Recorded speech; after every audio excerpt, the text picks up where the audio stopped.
Well, time to go through a little chapter change here now. So after that fantastic practice 4 session just prior to Armour All qualifying for the Repco Bathurst 1000, now a very special moment for us, because inside Garage 13, right beneath our commentary box at the moment, we've got Shane van Gisbergen and Anton De Pasquale about to turn first laps of Mount Panorama in the new Gen 3 Supercars. So Shane has jumped on board that all-new Camaro ZL1, and Anton's in the Ford Mustang just alongside, and this is eagerly anticipated. We're certainly looking forward to this. The cars look beautiful, launched earlier this morning. There's been an enormous amount of interest and discussion, lots of people talking about it, and mark a special moment in the history of the sport.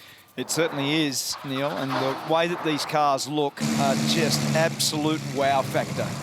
The market relevance, the job that Mark Larkham did when he was explaining those changes that have been made for these cars. So for the start of 2023, very, very proud moment for the Camaro representing General Motors and Chevrolet, and the Mustang. And the Mustang overall has been the highest selling sports car in the world for the last couple of years.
Thank you, Neil. Thank you, Neil. Well, how can you not be passionate about it, mate? It's like all of us, we just got blown away when we got close to us just to see how good this really is. Can you believe they're on track? We've been waiting for this moment all year since this project first started. I can tell you when they fired up the cars inside the garage, the roar from the crowd, the cheering in here was unbelievable. Now we're going to grab Shane and Anton when they jump out of these cars and get their first impressions, and then I'm going to let you climb all over at Larco because I know you like to do that and tell us all about it. But we've got the engines here for both of these cars.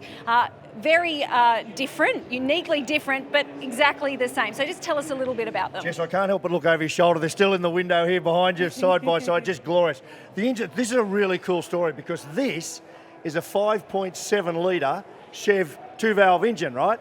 Now, go way back, Jess, to 1969. Holden rocked up here with a Monaro with a 5.7 litre Chev engine, right? That's just unbelievable. Yep. Over there is a Ford 4-valve, 5.4 litre engine, so completely different configuration, different engines, but somehow Craig Hasted, one of the guys, he's standing over there on the pit wall with a big smile on his face, the engine guru for supercars, has married them up. They're putting out exactly the same amount of power.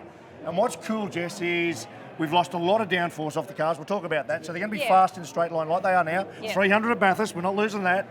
But they're going to maintain the same amount of torque. So that thing that you don't have in your road car, right? But you have after a few beers, plenty of torque, right? Absolutely. They've still got it. So the loud pedal, they're really going to work. Unbelievable. It's been so great to see the look on everyone's faces too. So many teams have worked tirelessly to bring this project to fruition. Can't hear to see what these drives are going to say, Jess. You go talk to them. To have it all happening here for us now is unbelievable. So I'm going to grab Shane Van Gisbergen as he gets out of the car of the Foxtel Camaro. It looks mean, it looks tough, and we can't wait to hear what he thinks about it. Just getting a debrief now. He's got a smile on his face, he's nodding his head. I reckon he loved every single second of that. It's a much, much smaller cockpit inside, and Shane's a pretty tall guy, so it's going to be interesting to see how he squeezes himself out. Hey, Shane, want to jump in and get your first impressions of the car? How did it feel out there? Pretty cool. What a privilege to be the first one, but credit to the Supercars team and all the teams that have put this together. It felt awesome. It's a big car and a bit hard to see, but super cool, sounds cool. Hope it sounded good outside too. Could you feel the difference in the aero already?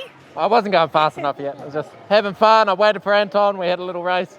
Pretty cool. Yeah, awesome. Thanks, Shane. Let's see what Anton thinks. Hey, Anton, keen to get some words. The first impressions to me always mean the most. I know the car's not complete 100%, feudal things need to be done, but early impressions, mate. Yeah, it's cool. Definitely moves around a bit more than what we got. Great. And it feels like you got 1,000 horsepower, so it's quite good. Obviously, the car sounds amazing. The guys have done an awesome job prepping the car to roll out here, first time, and you feel safe and you feel like you want to push and get on with it. So it's a really cool car. I know it's early days, mate, but we're all been very close to this now, and I'm just super keen to hear. You just said it feels like it's got 1,000 horsepower. So can you already feel a little bit of that lack of downforce and still got the same amount of torque in the engine? Is that what you're feeling? Yeah, it's obviously a different motor than what we have. We're not going any faster, but you just feel like you sort of, at first it's like, this thing's fast. It doesn't obviously feel like it grips up as well as our cars, which is exactly what we want. So, it won't be too far behind, but it's going to be an awesome thing, and I think it's going to be really good for the category. Well done, mate. Great work. Well, Jess? They loved it. They look pretty happy, don't they? To see them both out there on track side by side is pretty special. Okay, so talk us through it. There's been an incredible amount of work going to this. You've been the Gen3 guru. You've been following it from the very beginning. How much factory DNA is there in these cars? Because they look mean, they look tough. Isn't it? It's a really important point, because a lot of people say, why don't we go back to how we were in the 70s and drive them off the showroom floor? The game's moved on. Technology's moved on. This is a new era. But what's really cool about this is these have way more DNA. Our supercars now might look like road cars. They're not. The engines are bespoke. Everything in them is bespoke. This has 80%. So if I can just come around here, Jess. So this is what we call the wind lick surface of the car, everything that the wind licks. Although sometimes I'll be caught licking it, as you know. The wind lick surface, 80% of it replicates the road car. But what's really important, the DNA in those engines we talked about, that is full of Ford architecture. That is full of General Motors Chevy racing architecture. So that's really important. So, in terms of, these cars have been built from the ground up, right? So it's not just a look and cost that's being considered. There's so much more. It is an enormous amount of work. Adrian Burgess and his team, Craig Hasted, Jeremy, Perry Capper, the design guys on both the teams. Yep. But here's a really interesting point. This is a really big one. Forever, the cars up and down pit lane, all the teams have turned into manufacturing teams, right? They've got bucket loads of employees that design and manufacture stuff. That's expensive, that's not what we want. Yeah. These cars underneath the skin are very similar, a lot of controlled parts, but a lot of adjustability. So in simple terms, what that means is it's going to be cheaper to run, sustainable for teams, but most importantly, they're really adjustable. So tyres, suspension, shocks, drivers, strategy, tyre pressures, all the stuff we love, that is racing, is what's going to determine the outcome, not how much you spend building the car. Yeah. There's so many little nuances to all of these cars too. I mean, you have a look at the back of the Camaro, the brake lights are on the wing, all the different parts, the way the inside looks too, the way that they've built the roll cage, it's much smaller inside the cockpit. We're going to have to adjust to all of that, aren't we? They are, Jess, but let me express just a little bit of passion before I go. Two things I love. This is a Mustang. A Mustang has a big sucker long bonnet. That's got it. And a Camaro has a big sucker waist on it, and that's got it. I love that bit. They look great. Well done to everyone's involved. Absolutely. What do you guys think of the new cars? Exactly right.